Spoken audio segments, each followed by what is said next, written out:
Alaikum. I hope you can all hear me just fine. Started using a new microphone, so that might be why if you can't, but thanks for coming today. We're going to have our discussion once again this week. As a reminder, these discussions are recorded and posted online later, so if you miss any part, you can always go back and watch it, or you just want to blast in the past or something like that. But in any case, we are still reviewing Surah An-Naml. We're about at the halfway point almost, and as a reminder for people who don't remember or haven't been attending for various circumstances, Surah An-Naml is the 27th surah of the Qur'an. It was said to be either the second or the third surah to be sent down to the Prophet Muhammad sallallahu alaihi wasallam. Certainly one of the earlier surahs. And this surah is split into two big themes. The first theme is kind of, we're almost nearing the end of it, which is the idea that only if you're submitting to Allah subhanahu wa ta'ala and only when you show true gratefulness to Allah subhanahu wa ta'ala can you really reap the benefits, and not only in this life but in the hereafter. And the second theme is something entirely different that happens later that we'll cover maybe when we get around verse 60 or so. And this theme shows up in a lot of the stories in this surah. So for example, the big story that we started with was Surah Musa. The big story that started with in Surah Naml was a part about the Prophet Musa alayhi salam, where he was going around in the desert. He was lost and he saw a fire in the distance, and he went to the fire to see if he can get directions from what he assumed would be travelers around that fire, and what he found instead was Allah subhanahu wa ta'ala, who told him to believe in him, to stick his hand inside of his robe and pull it out so you can see that it came all white, to throw a stick down so it became a snake, etc. And that example right there is an example of a non-believer, aka Musa alayhi salam, turning into a believer after he witnessed the miracles of Allah subhanahu wa ta'ala. He had nothing to his name. He had his family. He was a little, he was a shepherd. He had lost his entire princedom that was promised to him because he murdered a man by accident. And that was a good example of how someone can find redemption, not only through Allah subhanahu wa ta'ala, but bring redemption to others. And that ended up him trying to warn Pharaoh, who was kind of a foil to all these good characters that we're about to show off. And Pharaoh, because of his arrogance, never accepted Islam, so he of course died and he became part of the people in hellfire. The second example was Prophet Sulaiman alayhi salam. Prophet Sulaiman alayhi salam was given everything in this world, including power over the jinns, communicating with animals, being a great leader, etc. He had all these great things given to him, but he was never ungrateful to Allah subhanahu wa ta'ala. And so what was the response? Allah subhanahu wa ta'ala would always give him more, as long as he was thankful and as long as he continued to strive in the path of Allah subhanahu wa ta'ala. And that's an example of someone, for example, who might have been raised in Islam, but later on continued to get good things because he prayed to Allah subhanahu wa ta'ala and he asked him for good things because of that. Because it says in another part of the Qur'an, Allah subhanahu wa ta'ala says to his servant, ask, or if you are thankful, I will give you more. So that was an example of Prophet Sulaiman alayhi salam, and his foil in that story was the Queen of Sheba. And the Queen of Sheba is someone who was like Suleiman in the sense that she was given everything in this world, but she was brought up as a polytheist. She didn't believe in Allah subhanahu wa ta'ala. She didn't pray to Allah subhanahu wa ta'ala. She prayed towards the sun as well as her cohort. But when she saw the miracle of Prophet Sulaiman alayhi salam, the miracle of the throne that was brought before him during her palace visit, she accepted Islam readily because she recognized it as the truth. So while Sulaiman alayhi salam was the example of someone who was raised up in Islam, she is the example of someone who was given everything in this world but set it aside and set her pride aside because she knew the truth of Islam. She didn't have any other inhibitions to accepting Islam. So now we're going to the third example. This is an example of people who may look at the miracles of Allah subhanahu wa ta'ala have a blessing of a prophet in their midst, and yet even with that, their arrogance blinded them to the world because they just wanted the world itself. They didn't want anything else. And indeed, more than that, they actually begged the prophet to give them despair, to give them a demise. They kind of taunted him for that. So this is what we will cover today, inshallah.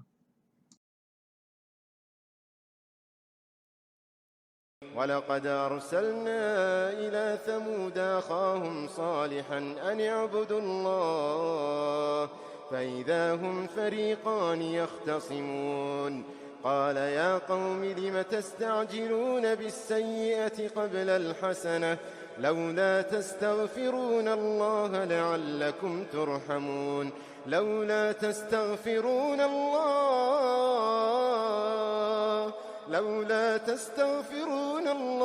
لعلكم ترحمون قال يا قوم لم تستعجلون بالسيئة قبل الحسنة لولا تستغفرون الله لعلكم ترحمون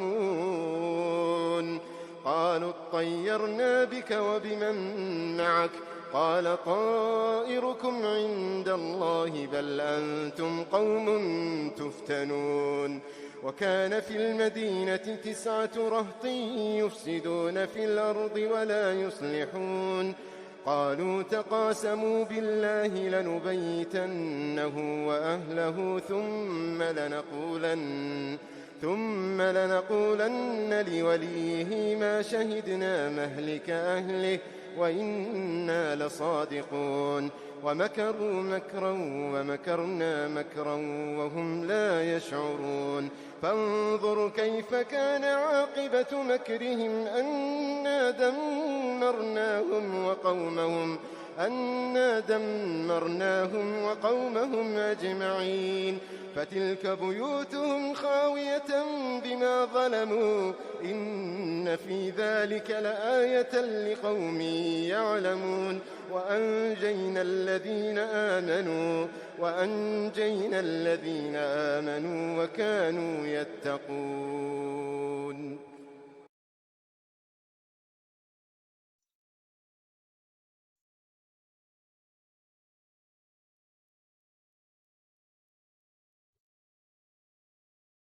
To the people of Thamud, we sent their brother Saleh, saying, "Worship God alone," but they split into 2 rival factions. Saleh said, "My people, why do you rush to bring forward what is bad rather than good? Why do you not ask forgiveness of God so that you may be given mercy?" They said, "We see you and your followers as an evil omen." He replied, "God will decide on any omen you may see. You people are being put to the test." There were 9 men in the city who spread corruption in the land without making amends. They said, "Swear by God, we shall attack this man and his household in the night, then say to his next of kin, 'We did not witness the destruction of his household, we are telling the truth.'" So they devised their plan, but we too made a plan of which they were unaware. See how their scheming ended. We destroyed them utterly, along with all their people.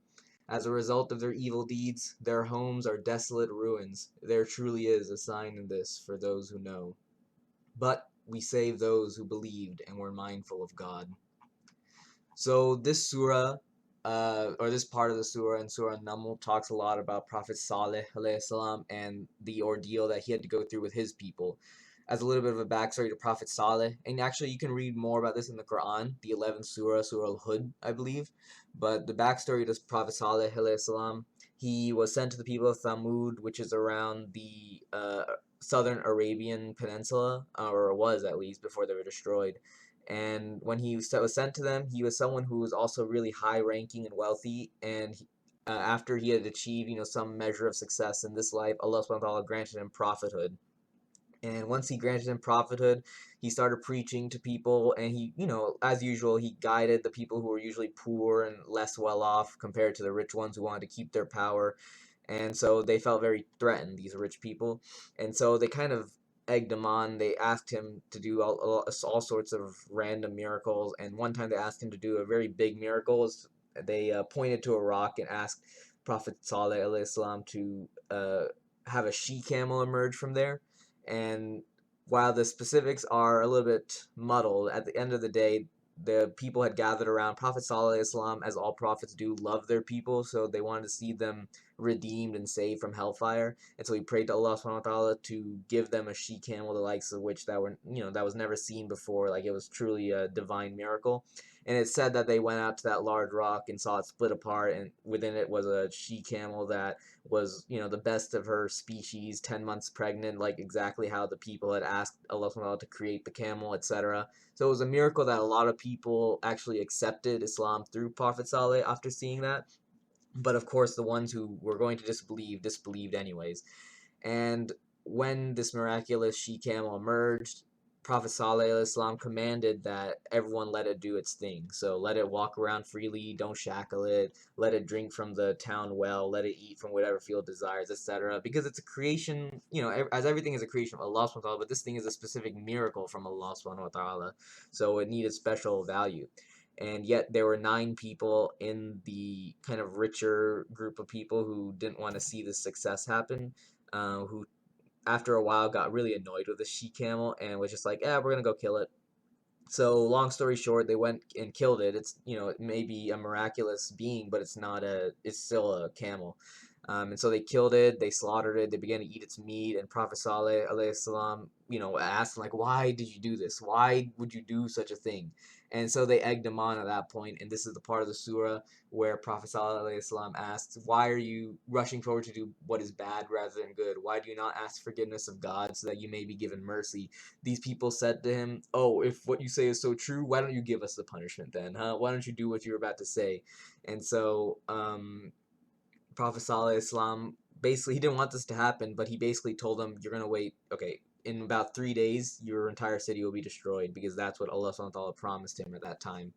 So within that 3 days, those same 9 people that had killed the she-camel had plotted to kill Prophet Saleh alayhi salam. And even worse than, well, I guess maybe about the same level of worseness, when they had planned to kill him, they were also going to lie to everyone else and say, no, we didn't see anyone kill Prophet Saleh, we just, some random crazy murderer killed him instead. But as the Qur'an says, they planned a plan, and Allah planned a plan that they were not aware of. And their scheming ended poorly because Allah subhanahu wa ta'ala is the best of planners.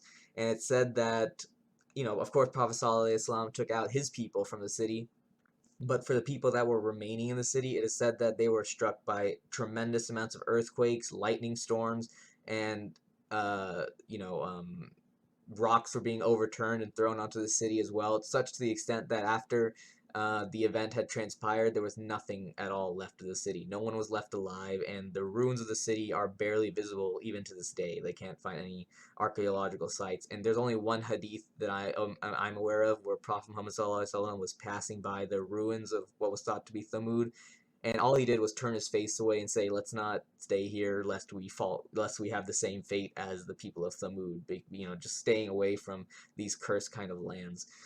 So that's the story of Prophet Saleh alayhi salam, and that's exactly what happened in Surah Naml as well. There are a lot of different lessons that we can derive from this. The first one relates to the overall theme of this part of Surah An-Naml, which is when you have true faith in Allah subhanahu wa ta'ala, you'll actually reap the benefits. In this case, people who had faith in Prophet Saleh actually were able to keep their lives as the city were destroyed. But in contrast to that, you can also say those who don't believe in Allah subhanahu wa ta'ala will have a tremendous punishment, a tremendous future ahead of them that they will not be able to tolerate.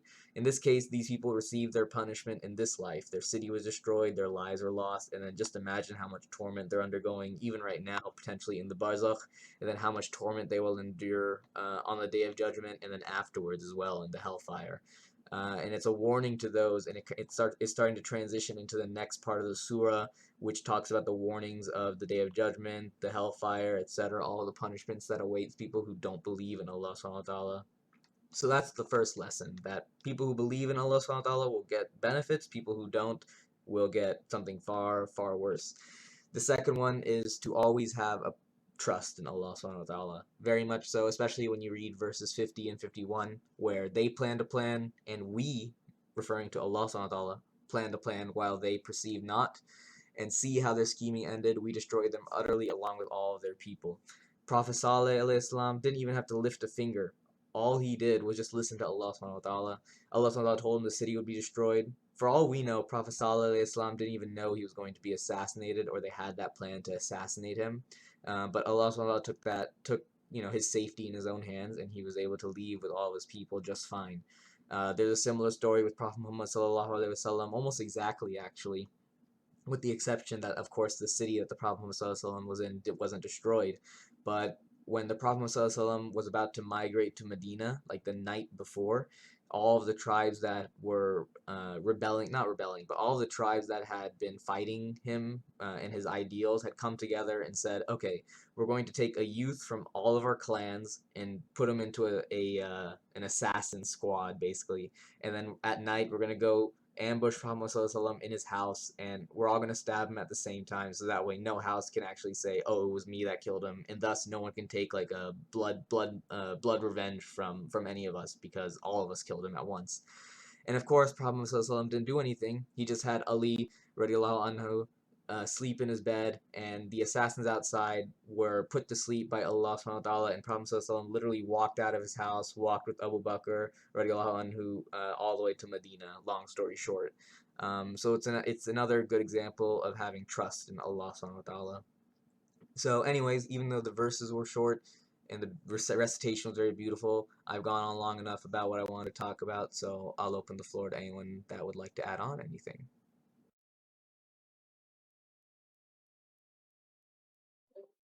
Or and maybe I'm remembering this wrong, but in Julius Caesar, didn't the co-conspirators also do a similar thing before, like, they stabbed him? Yeah, I guess you could compare it to that. Yeah, the co-conspirators in Julius Caesar's dramatized murder were trying to do the same thing, so that way, no one person could say, "Oh, I killed Julius Caesar," and so no one could get revenge against that one person. And so at the end of the day, he was stabbed 23 times, maybe because he didn't believe in Allah. Sounds right.